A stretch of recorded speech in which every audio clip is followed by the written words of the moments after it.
If you were giving advice to someone newer into land investing and saying, here's a spot for you to focus and grab on, here's a buy box to start with to get you rolling, what is a simple entry point into land that you'd recommend?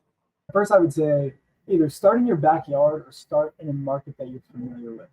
I think if you're starting, it's a lot easier to do deals when you know what you're talking.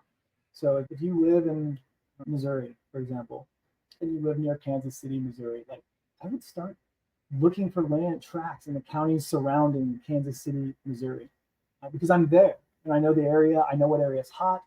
It's easier for me to form relationships with a team on the ground, with surveyors, with realtors that can help me value the property. It's easy to find investors from family and friends when I can say, hey, I just picked up this 50 acres for 3,000 an acre in this county right next to Kansas City.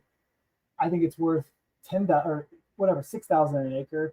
Are you interested in investing in this deal? They can see the numbers. They're familiar with it too. There's a lot of barriers that aren't there if you're starting, I think, in your own backyard.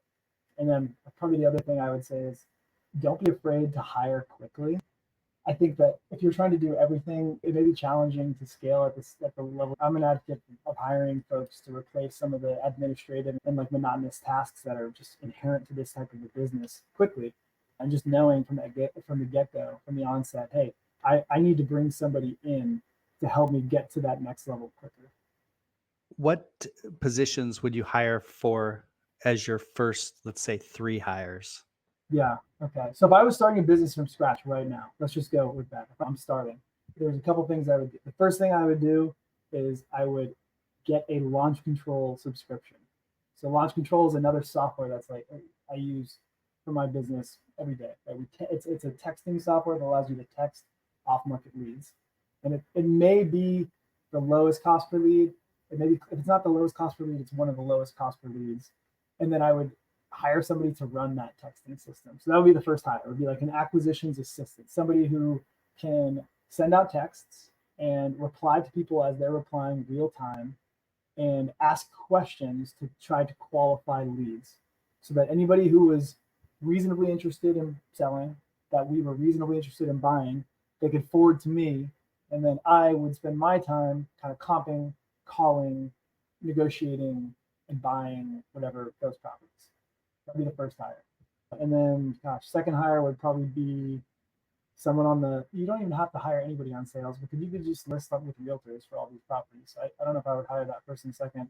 I'd probably hire another acquisitions person to do the same thing, to scale to even more leads, number two. And then probably a transaction coordinator, somebody who can help me just do all the administrative work. Transaction coordinator, executive assistant, somewhere in that realm. It basically takes off your plate a lot of the day-to-day grind.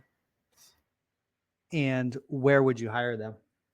Let's see, my team is structured. I used to have 13 on my team, but we've scaled back a little bit. We have 7 right now. 4 employees based in the Philippines. I have 2 employees based in Latin America, 1 in Colombia and 1 in Uruguay. And then I have a US, actually technically 2 US based folks. One's part-time marketing manager and the other one is full-time sales manager. I think for those first hires, I would hire overseas. I'd probably post a job on remoteco.com. That's like my preferred online hiring board. It's basically Latin American applicants to your job. So any country really in Latin America can apply to these remote positions, and it's relatively cheap. It's like $200 for a month of multiple job postings, and I think you can get 50 or 60 applicants, which is plenty, honestly, for this. And I would hire overseas just because just the lower cost of acquisitions. You have incredible talent overseas that just by nature of where they live have a significantly lower cost of living. And for somebody in the US couldn't maybe necessarily survive very well on 15 grand a year, 20 grand a year. But somebody living in Latin America, that's a fantastic salary for what they pay in rent and what they pay in food, et cetera. Yeah, I think global talent is just a wave that's not slowing down at this point because there's such great talent and it's a great way to build a team. Positions that you would only hire in the US? Yeah, I think I would only hire if I was hiring an executive. So that's probably going to be my next hire personally. Actually, that's not true. I have a sales associate position I'm hiring for right now. But after that, the next hire is going to be an admin executive assistant, and that person will be US based. And the reason why they're going to be US based is because I spend, now that I've gone up in transaction volume, I spend hours each week just going to title company, or not, maybe not going to title companies, going to like the UPS store and like overnighting documents, or going to a notary and getting things notarized, or whatever other random administrative task that needs to be done. I don't want to do those things anymore. I don't want to have to go in the middle of the day and leave for an hour and a half and go get something notarized just to send it off. An executive assistant that's US based, that is a task that I could offload to them. Okay. And so that's specifically because they need to be US based for physical transactions, paperwork, Exactly. and things like that. 100%. Yeah. Yeah, that's probably the only reason why I think I would hire